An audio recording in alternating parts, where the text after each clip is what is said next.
অৱশেষত আহিল জাগিৰোডবাসীৰ প্ৰতীক্ষিত ক্ষণ। কাইলৈ সম্পন্ন হ'ব ছেমি কণ্ডাক্টৰ প্ৰকল্পৰ ভূমিপূজন। কাগজকল চৌহদত উখল-মাখল পৰিৱেশ। জাগিৰোড কাগজকল চৌহদত স্থাপন হ'ব টাটা গ্ৰুপৰ ছেমি কণ্ডাক্টৰ প্ৰকল্প। ইতিমধ্যে মুঠ ৫১৭.২৭ বিঘা ভূমি ৬০ বছৰৰ বাবে টাটা গ্ৰুপক লিজত দিয়াৰ বাবে সম্পন্ন হৈছে চুক্তি। এই প্ৰকল্পৰে কাইলৈ অনুষ্ঠিত হ'ব ভূমিপূজন। ভূমিপূজন কৰিব মুখ্যমন্ত্ৰী হিমন্ত বিশ্ব শৰ্মাই। উপস্থিত থাকিব টাটা গ্ৰুপৰ প্ৰতিনিধি। কাইলৈৰ পৰাই আৰম্ভ হ'ব নিৰ্মাণ। ২ বছৰৰ ভিতৰত সম্পূৰ্ণ হ'ব প্ৰকল্পটো। ৩ আগষ্ট তাৰিখৰ পৰা আমি আশা কৰিছোঁ যে টাটাৰ ছেমি কণ্ডাক্টৰ প্ৰজেক্টত আমি ভূমিপূজন কৰিম। সিদিনাখনৰ পৰাই নিৰ্মাণ কাৰ্য আৰম্ভ হ'ব। ২ বছৰৰ ভিতৰত টাটা প্ৰজেক্ট আমাৰ সম্পূৰ্ণ হ'ব। ২০২৬ চনৰ ভিতৰতে টাটাই এই প্ৰকল্পত আৰম্ভ কৰিব ছেমি কণ্ডাক্টৰ প্ৰস্তুতৰ কাম। এই প্ৰকল্প নিৰ্মাণত ব্যয় হ'ব ২৭,০০০ কোটি টকা। প্ৰকল্পত প্ৰতিদিনে উৎপাদন হ'ব ৪৮ মিলিয়ন চিপছ। প্ৰত্যক্ষ আৰু পৰোক্ষভাৱে নিযুক্তি লাভ কৰিব ৩০,০০০ যুৱক-যুৱতীয়ে। প্ৰধানমন্ত্ৰী ডাঙৰীয়াই আধাৰশিলা স্থাপন কৰিছিল। এতিয়া ভূমিপূজন হ'ব, কামো আৰম্ভ হ'ব আৰু ৩০,০০০ কোটি টকাৰ এটা ইনভেষ্টমেণ্ট।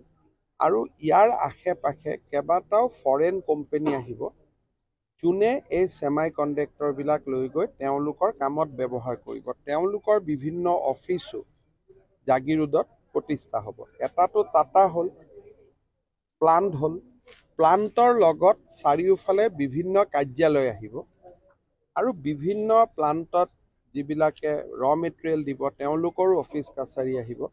গতিকে টাটাক বাদ দিওঁ আৰু বহুতকেইটা প্ৰতিষ্ঠান আমাৰ জাগিৰোডৰ পেপাৰ মিল ক্ষেত্ৰত বহাৰ সম্ভাৱনা আছে। কাইলৈৰ দিনটো কেৱল জাগিৰোডবাসীৰ বাবে নহয়, অসমৰ বাবে এক গুৰুত্বপূৰ্ণ দিন হ'ব। ইতিমধ্যে কাইলৈৰ ভূমিপূজন অনুষ্ঠানৰ বাবে পূৰ্ণগতিত চলিছে প্ৰস্তুতি। কালিৰ দিনটো আমাৰ কাৰণে অত্যন্ত ডাঙৰ দিন। জাগিৰোডৰ ব্যক্তিসকলৰ কাৰণে, অসমৰ ব্যক্তিসকলৰ কাৰণে, মধ্য অসমৰ ব্যক্তিসকলৰ কাৰণে এটা অত্যন্ত ভাল আৰু গুৰুত্বপূৰ্ণ দিন। এনেকুৱা ডাঙৰ ইণ্ডাষ্ট্ৰী অসমত কেতিয়াও অহা নাছিলে। প্ৰাইভেট ইণ্ডাষ্ট্ৰী প্ৰায় ৩০,০০০ কোটি টকাৰ ইণ্ডাষ্ট্ৰী আৰু ৩০,০০০ মান ল'ৰা ছোৱালীয়ে চাকৰি পাব। জাগিৰোডৰ অসমৰ, মধ্য অসমৰ পৰিৱেশ সলনি হৈ যাব। অত্যন্ত আশাবাদী, অত্যন্ত সুখী হৈছোঁ। টাটাই অকল নহয়, আৰু কোম্পানী আহক, আমি সকলোকে ৰঙা দলিচা পাৰিবলৈকে সাজু আছোঁ আৰু সকলোকে আমি আদৰণি জনাবলৈকে সাজু আছোঁ। এই প্ৰকল্পই তেওঁলোকৰ বাবে সৌভাগ্যৰ দুৱাৰ মুকলি কৰিব বুলি আশাবাদী জাগিৰোডবাসী। আৰু জাগিৰোডবাসী হিচাপে আমি খুবেই নথৈ আনন্দিত হৈছোঁ। লগতে অসমেও এটা কথা আনন্দিত হোৱা মানে পৰিৱেশ এটা আহি আছে, কাৰণ প্ৰায় ইয়াত ৩০,০০০ পৰা ৩৩,০০০ মানুহ নিবনুৱা সংস্থাপন পাব। আৰু এইটো কথা তেওঁলোকৰ ফালৰ পৰা আমি অকণ বিশেষভাৱে গম পাইছোঁ। ৩০,০০০ পৰা প্ৰত্যক্ষভাৱে, পৰোক্ষভাৱে আৰু যথেষ্টখিনি মানুহ পাব। আৰু এনে এটা অনুষ্ঠান, এই মহৎ কাৰ্যসূচীটো কাইলৈ হ'ব গৈ আছে। আৰু এই অনুষ্ঠানটোৰ কাৰণে আমি প্ৰথমেই সন্মানীয় মুখ্যমন্ত্ৰী ডাঙৰীয়া হিমন্ত বিশ্ব শৰ্মা তেখেতক ধন্যবাদ জনাইছোঁ।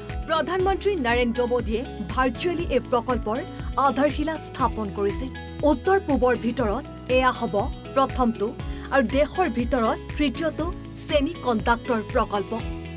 এই প্ৰকল্পত নিৰ্মাণ কৰা চিপছ অটোমোটিভ, বৈদ্যুতিক যান বাহন, ইলেক্ট্ৰনিক্স, টেলিকম, মোবাইল ফোন আদিত ব্যৱহাৰ কৰা হ'ব। জাগিৰোডৰ পৰা যুগল বৰা, NB নিউজ।